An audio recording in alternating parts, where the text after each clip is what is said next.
All right, good afternoon. We're ready for our next case, and that would be Mr. Bone. Good afternoon, Mr. Bone. Would you introduce yourself? Tell us your name and your DOC number, please. My name is Robert Bone, 376620. Okay, and I'd ask counsel to please introduce yourself. Good afternoon, Ms. Renata. Robert Lancaster with the LSU Parole and Reentry Clinic here today representing Robert Bone. With me is Eliza Johnson. She's a second-year student. She's worked to assist Mr. Bone in preparation for this hearing. She also prepared the packet that was submitted to the committee in advance.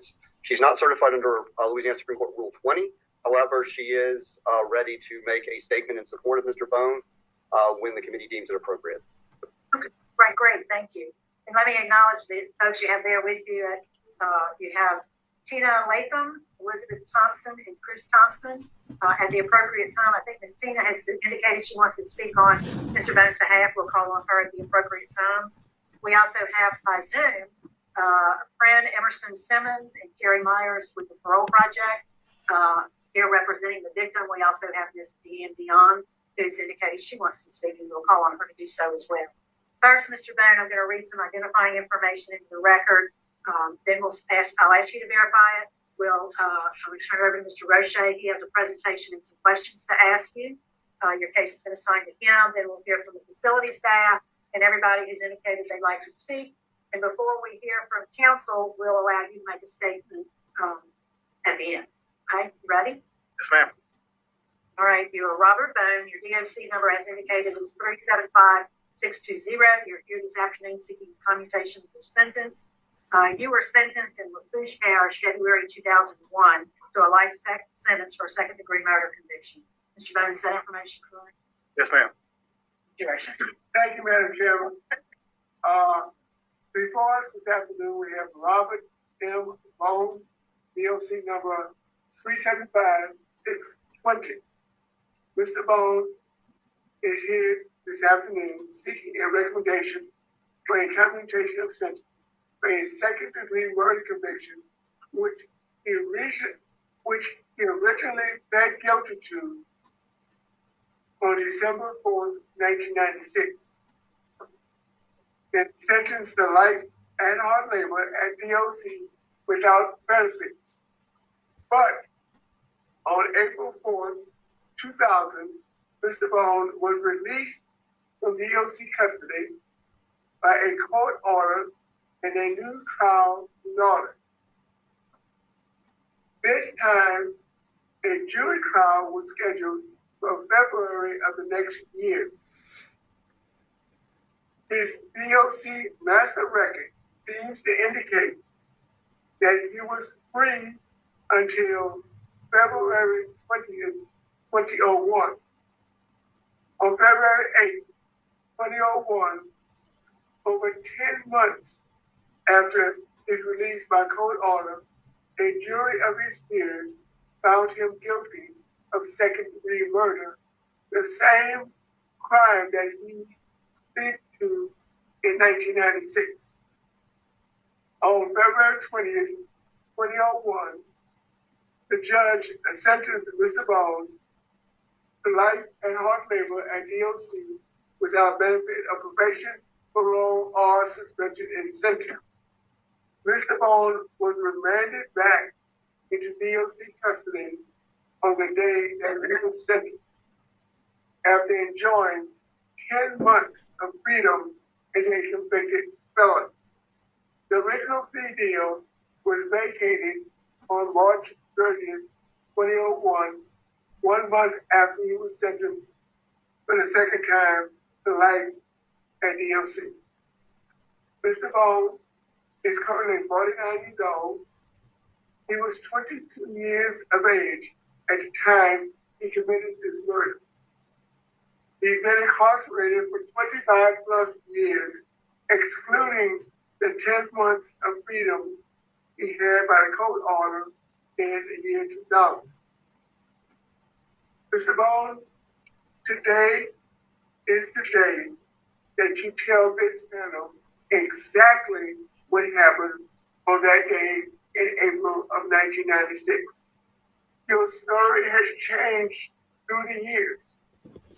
We need to know exactly what happened. Let's start with you flagging down the police in Thibodaux, Louisiana, and telling them that a murder had been committed at 501 Elm Street, and the subject in this case was a guy named Rick, and you made an attempt to stop Rick from murdering Miss Jolie and Arnold. So tell us exactly what happened. Yes, sir. The morning of April 5th, 1996, I went to Thibodaux, Louisiana to return some belongings that belonged to Miss Arnold. Upon arriving, her and I got in an argument over some money that I believed Miss Arnold to have taken from me. After arguing, I grabbed a knife and I stabbed Miss Arnold. I was angry. I was hurt. I felt betrayed, and in a rage, in a heat of passion, I stabbed Miss Arnold multiple times. Upon leaving the residence, I did drive. I saw an officer. It was Good Friday. I saw an officer escorting children across the street. I approached the officer. I lied to the officer.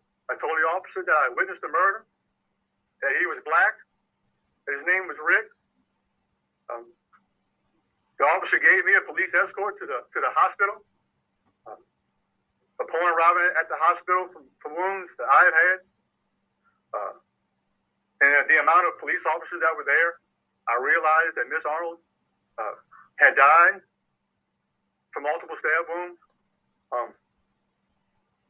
Upon further question, I continued to lie to the officer that it wasn't me, and that it was a black guy named Rick.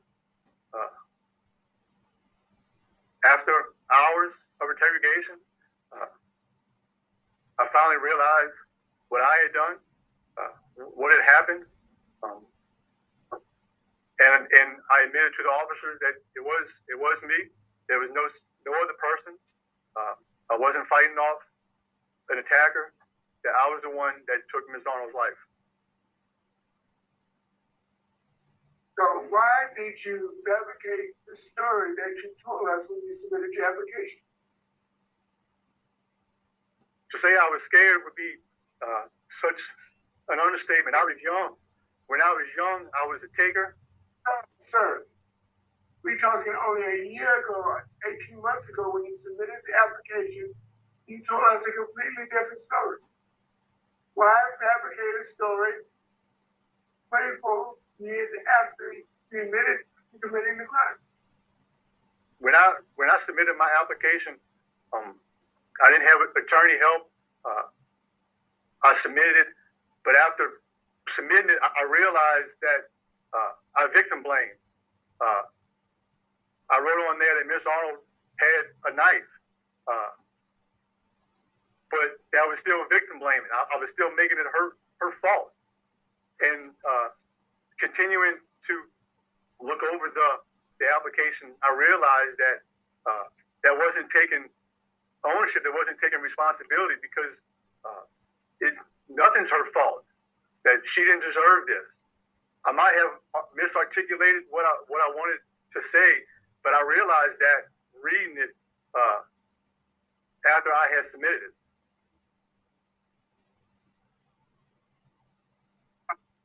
Thank you, Ms. Bowen.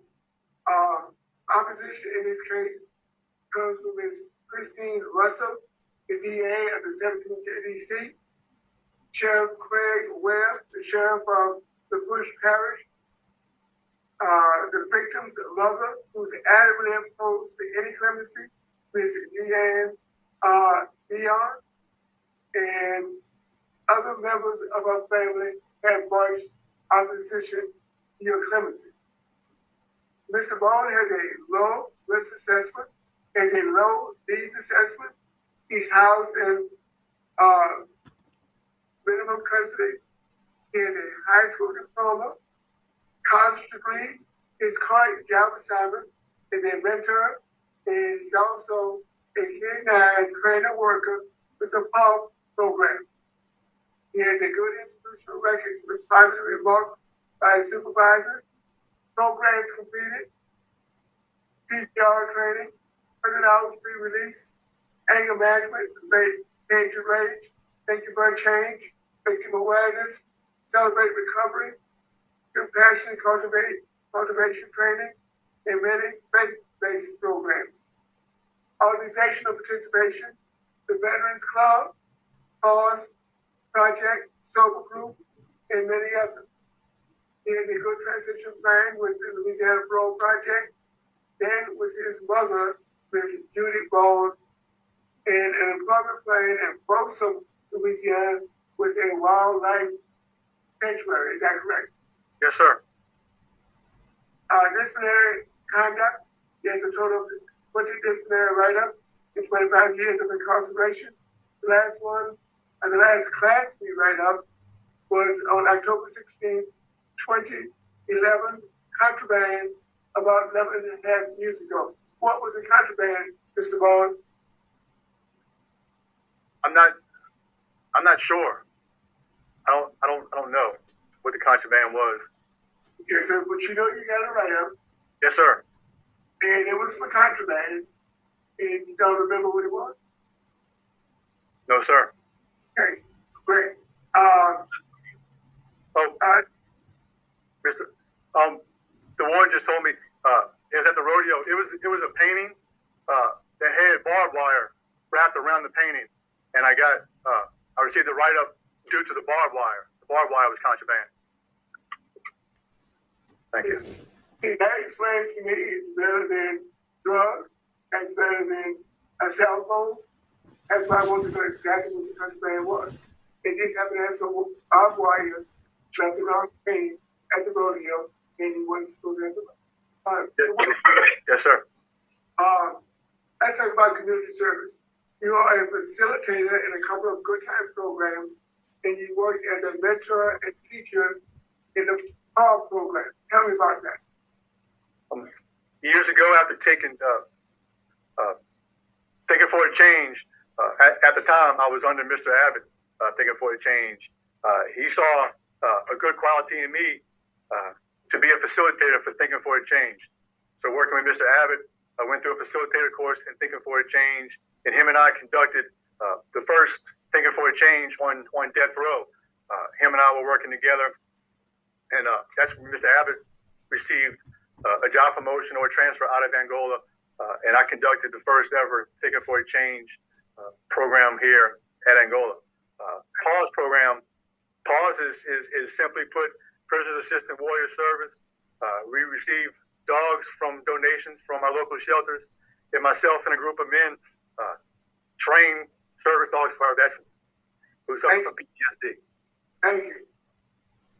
I want to go over your letters of support, but I don't want to miss anything, so I'm going to go by the list that was submitted by your attorney, Mr. Johnson. In 1 second, we have letters of support from Stacy Cook, correction. She's in the correction area 27. By Haya Wright, who is a labor assistant professional. Carmen W., a religion teacher at Eagle Carmel. Hillary Atkins, a friend. Miss Colonel Tina Latham with the Paul program. Jonathan Stack, Chris and Maria Thompson, Kyle Hebert, Ramona Hebert, and Emerson Simmons. I think that's the list that your student attorney submitted. And let me get back to their presentation.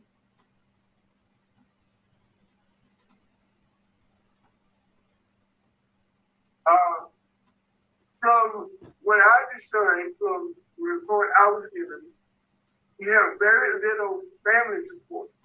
Your mother is unopposed, and she's going to supply a place for you to live, but she did not want to make a comment on this hearing. The two half-brothers chose not to make any comments or make any statements concerning your request for clemency. Mr. Bowles, have you ever been married? No, sir. Do you have any children? No, sir. Now, think back, Mr. Bone. You were incarcerated at the age of 22. And how many relationships do you think you were involved in that involved romance and or of a sexual nature before your incarceration? Many. A good bit. Yeah, many, many. And two or three of those actually testified against you at your trial. Is that correct? Yes, sir. So, tell me, give me a number. Say it a minute. Give me a number. Would you say it was 5 or 10? 15, 20? 20. So by the age of 22 years old, you were involved in 15 or 20 relationships that involve romance and or of a sexual nature. Yes, sir. The last question, Vaughn, I see that you're listed in the United States Marine Corps, and you received a hardship discharge after 2 years, 2 months, and 13 days. What was the reason for the hardship discharge? My mother was diagnosed with severe depression, and I received an hardship discharge to come back to New Orleans so I can take care of her. Were you in any relationships while stationed in California? No, sir.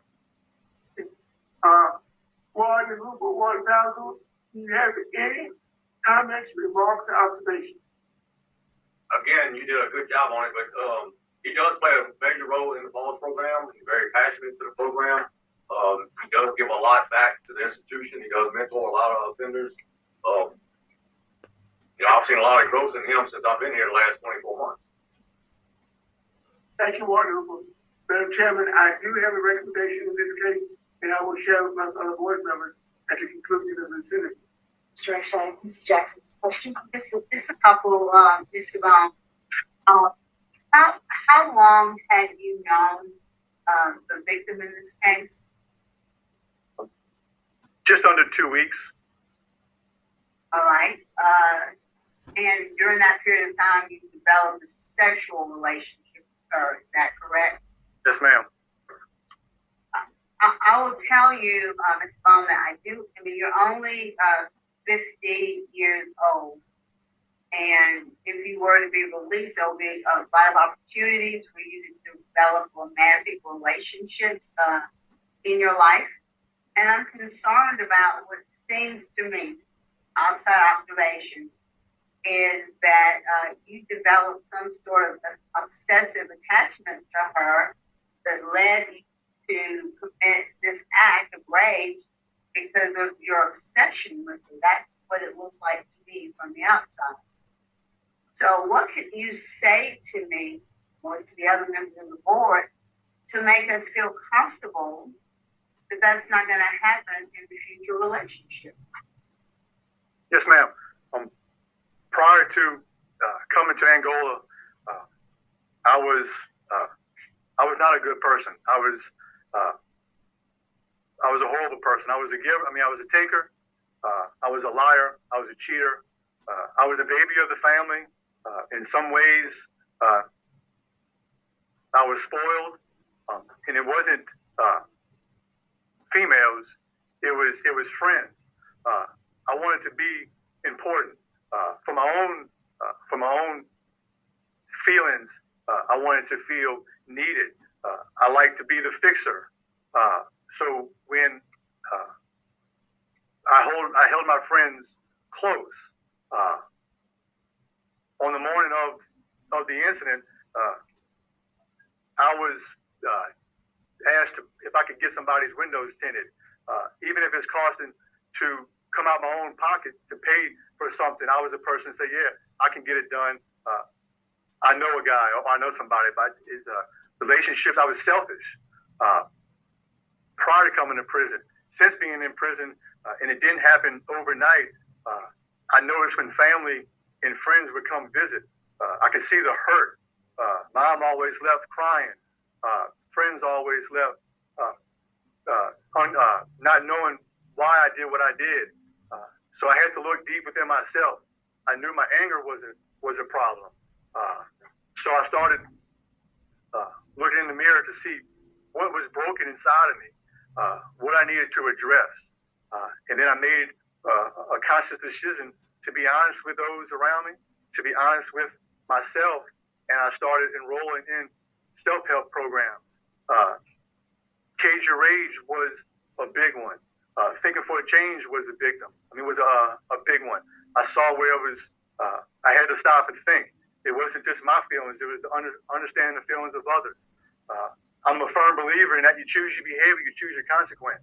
I chose my behavior that led me to Angola. I've taken programming seriously to where I work from being a student to being a mentor. I've mentored Cage Your Rage classes. I'm mentored Thinking for a Change. I'm currently mentoring Celebrate Recovery and Reentry because I'm not perfect. It's a process. I wake up every day knowing that I can be a better man today than I was yesterday. Okay, well, again, I guess what I haven't heard is why, what compelled you or motivated you to take this woman's life? I was angry. When I met Miss Arnold. What were you angry about? When I met Miss Arnold, she looked for me. I felt that she needed help. I took her in to my apartment, me and my roommate. We gave her a place to live. And then when I thought that she had taken some money from me and my roommate, when she called me to return some belongings to her, when she was in Thibodeau, when I returned some belongings, we got in an argument over the money that was taken. I was hurt. I was trying to help her, and I felt that this was how could she do this to me? That I'm trying to help her, and we got in an argument, and that's when I grabbed the knife. Tell me it was about money. How much money are we talking about? Just under $1,000. It was for a couple months rent. I was backed up on some rent. It was a couple months rent. So she took $1,000 in cash? Yes, ma'am. I believe at the time she did.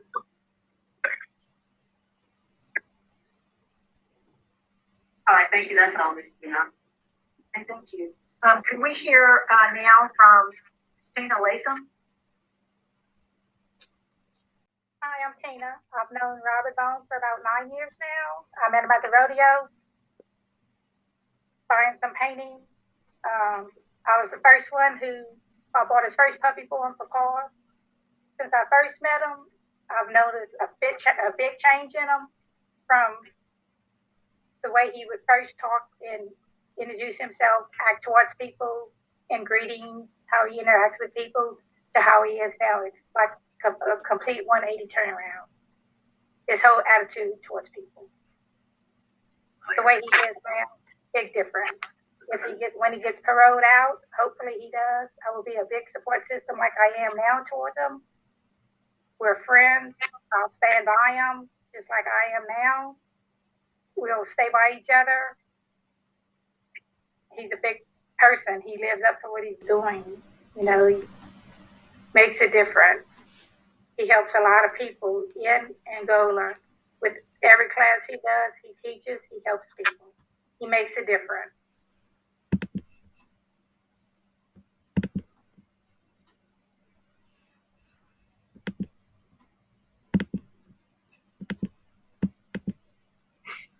All right. Well, thank you, ma'am. Appreciate your comments. Mr. Simmons, could we hear from you, please, sir? Yes, ma'am. My name's Emerson Simmons. I live in Baton Rouge, Louisiana. I own Academy Painting. I am also on the board of directors for Azimuth Leadership. It's a national organization that assists veterans returning to the civilian life, as well as professional athletes leaving the professional world and becoming civilians again. And I was brought onto the board to assist in a new venture where we're assisting formerly incarcerated as well as formerly incarcerated veterans rejoining society. 2.5 years ago, I was on this very board. Since that time, I've assisted in working with Parole Project. I hire people that are coming out of prison. I also mentor and speak to youth. I work within the Diocese of Baton Rouge, speaking to confirmation groups as well as at-risk youth. And I'm a very good friend of Robert Bones. What you don't see on paper in front of you right now about Robert is things that he does day to day. And haven't lived in the dormitory with Robert, haven't lived in the same camp with Robert, although we went to Bible college together. He started Pause. He was in the first 3 people that started Pause. I went through Pause with him. Was in all the classes that he's mentioned so far as teaching. I was in the classes with him when he first took those. He is a leader of the inmate community, and within the organization of Pause, he's a leader there. He leans and leverages his life experience, and in the 20 plus years that I've known Robert, not one time has he shirked off responsibility for his crime. And I want to point out too, because I know that y'all don't, well, I'm sure y'all do, but y'all don't see it right now. That is the most stressful situation a human being in Bones' situation can be in today. Jerry.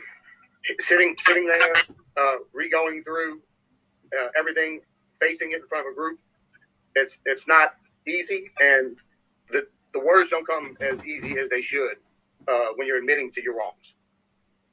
If Robert is released by this board, I will employ him if he needs employment. I'll house him if he needs to be housed. I've got a spare bedroom in my house. I am 100% willing to have him around me, working with me, working for me. When I go speak to at-risk youth, I'll bring Robert with me to speak also. He's worth having.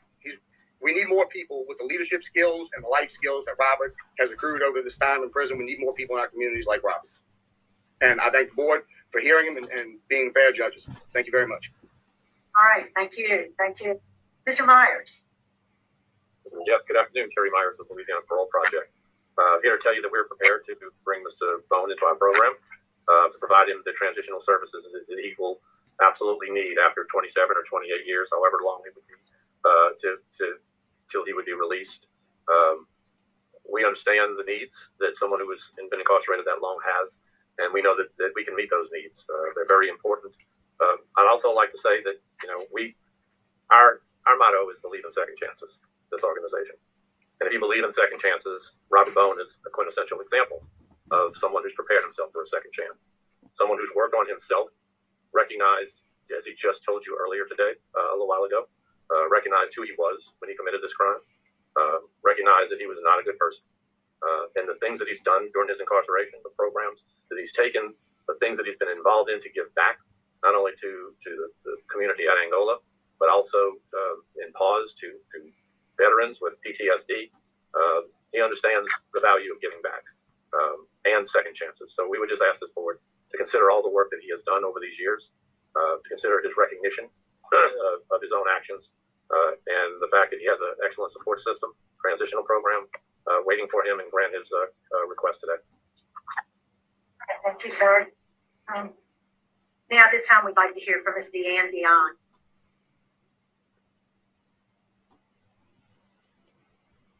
Oh, can you hear me? Yes, ma'am. Okay.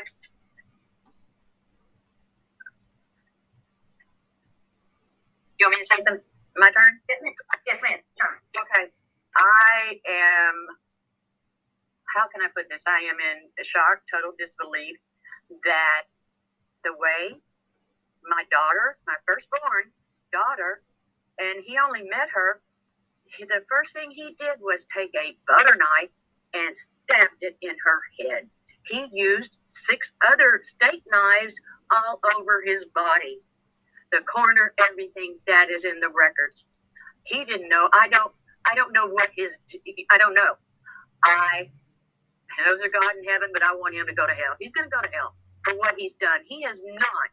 He's been behind safe walls where he can't do anything. Has he said anything about the other victims? The ones that have been afraid of him, that changed their car, one that moved out of state, one at the trial through Cam Morvat, he wanted me to subpoena her, and I said, no, she was in California. Don't do it. He's evil enough. He's going to go to hell as it is. That was my firstborn, my only daughter. It has destroyed my boys, my marriage, my heart. A part of my heart died that day.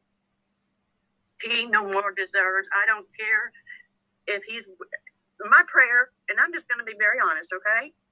He works with German Shepherd. I found that out. And don't think I don't know things about you, Robert Bone. I prayed that a German Shepherd would eat you up. Dion, it's not appropriate for today. Well, I'm sorry. At least I said it. Okay, I apologize. I will handle myself better. Take that back. I apologize. Yes, ma'am. Thank you. We're going to move on now. Let me ask Mr. Bone, is there a statement you'd like to make before we turn it over to Ms. Johnson? Yes, ma'am.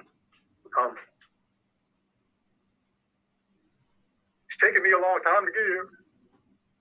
And I live every day knowing what I did. I can't go back and unchange anything. I take honor in knowing that I could be a better person today than I was yesterday. Angola staff is giving opportunities to speak to tours and to at-risk youth programs that come to Angola. And it's through the PAUSE program that I'm able to really understand what it means to understand the feelings of others. I'm so passionate about helping our veterans and learning that it's taught me a great deal about myself. I can go to classrooms and I can facilitate and I can teach but it's life, it's everyday life that I have to use the tools that these programs has put in my pocket. I was telling people today that it doesn't stop here. What am I going to do if I get released? And I want to do everything that I'm doing here. I want to continue to train and help our veterans. I want to continue to give back. I want to be a better person. In AA and Alcoholics Anonymous, we learn about it's a process. It's progress and not perfection. I live every day with remorse and regret, and the people that I've hurt. My mother, who's not here today, has had heart attack after heart attack, and she suffers from depression. I can't say that I didn't have anything to do with that. Her life has been horrible because of my selfish actions. And it doesn't end with the people I know. It's the victims that I don't know.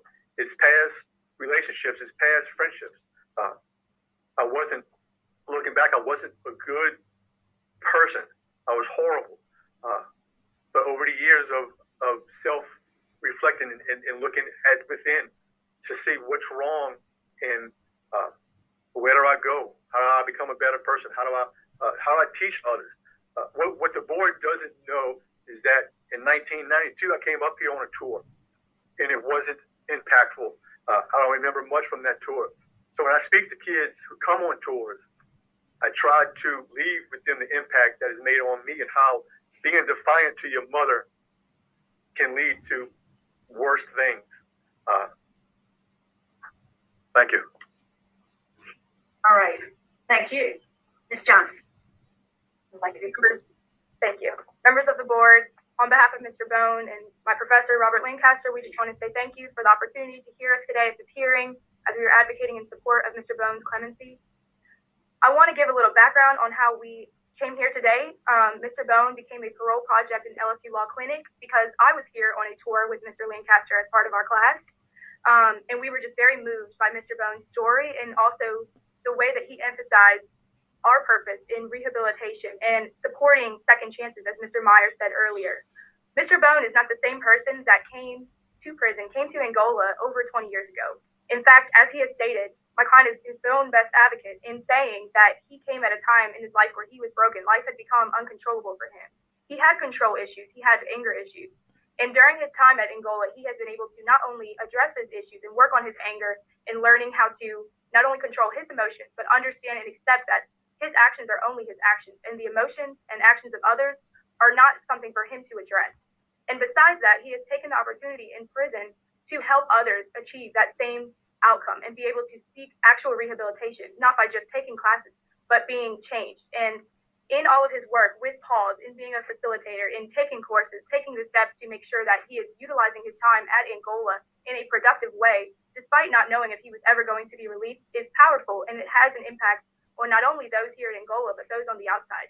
We've heard from a lot of the people that are here supporting him today on how his paintings have moved them, on how his work through animals, which animals are very reactive and they can sense different emotions, and they themselves have different needs. And all of the things that Mr. Bone has done while he is in here has just shown how he is completely different. And he has taken responsibility and accountability in several ways, and he hopes to do so if he is released. So we are asking that you see this as an opportunity for Mr. Bone to take everything that he's learned in here through all of these programs, through these animals that he has touched, through these people, these tours, and these different groups that come to Angola, and show them and show Mr. Bone, allow him to have an opportunity to have a second chance and to keep doing this work on the outside. So we are just asking that you would vote in favor of his clemency. Thank you. Good job. I think we are prepared to vote. Mr. Roshan? May I say something? Is that all that the mother of the one that he murdered? Can I speak? Ma'am, we're ready to vote. Huh? We're ready to vote. Okay, Madam Chairman, thank you. Mr. Bone, I've read the information supplied to me, and I've read it numerous times. My decision is based on the information that was given to me. After reading and reviewing all the information, the reports, the statements of the opposition, the statements from your supporters of clemency, it is my recommendation, and it's based on the following. Due to the harassing and stalking nature of this crime, you have previous arrests in Harrison County, Texas, the Houston area, for harassment, stalking. There were multiple victims that was not involved in this offense that testified. And I read all the transcripts.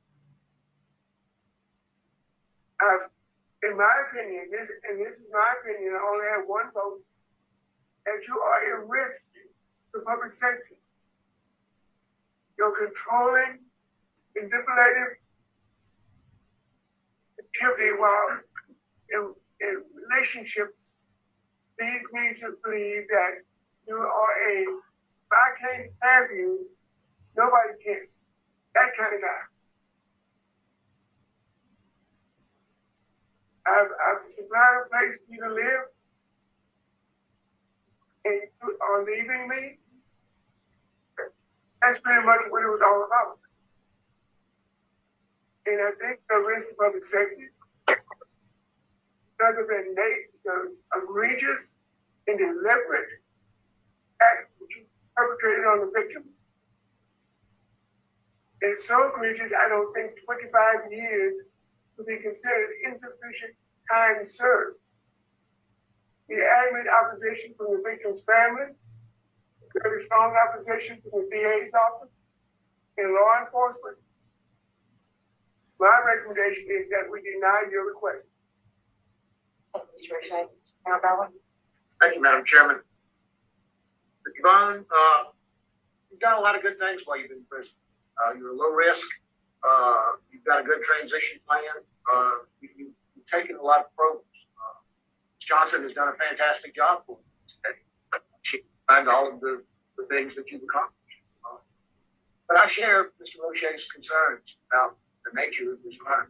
And Ms. Jackson asked you a very pointed question about how can we be sure you're not going to repeat this offense or describe to us. And I was not satisfied with the answer. I worry that you might be a risk to society at this point. I believe that you've taken some very good courses that require that you look introspectively to try to come up with some answers. I just don't think that you're there yet for my satisfaction to get a favorable vote. You've worked hard. You've done a lot of very positive things. But my fear is that I'm not convinced you're ready to do this. I would like to. Mr. Freeman? Mr. Bone, due to the warden's comments and your institutional record, your good reentry plan through the parole project, my vote would be to grant and commute your sentence to 50 years. Mrs. Jackson? Hi, Mr. Bone. This case was very difficult for me, struggling in the beginning, given the offense. And I specifically asked you to give me something to make me comfortable going forward on the outside. It's a very structured and controlled environment. Sometimes people function very well in controlled environments. But I'm concerned about you're only 50 years old. The next interpersonal relationship and the issues involving control all of you. Right now, you lack real insight into who you are and what actually led you to this. It's really terrible fun. And to stab someone and only known a couple of weeks, 6 times, it is really concerning to me. So because of the nature of offense, the lack of insight that you have in this crime, and quite frankly, 26 years is, in my estimation, is not sufficient for the severity of the crime of today's to deny. All right, thank you. So, Mr. Dane, you received 3 votes to deny your application for clemency. You know it requires 4 like votes for any favorable decision. You did receive 1 favorable vote, but today the outcome is that your application for clemency has been denied. So, good luck to you. Thank you.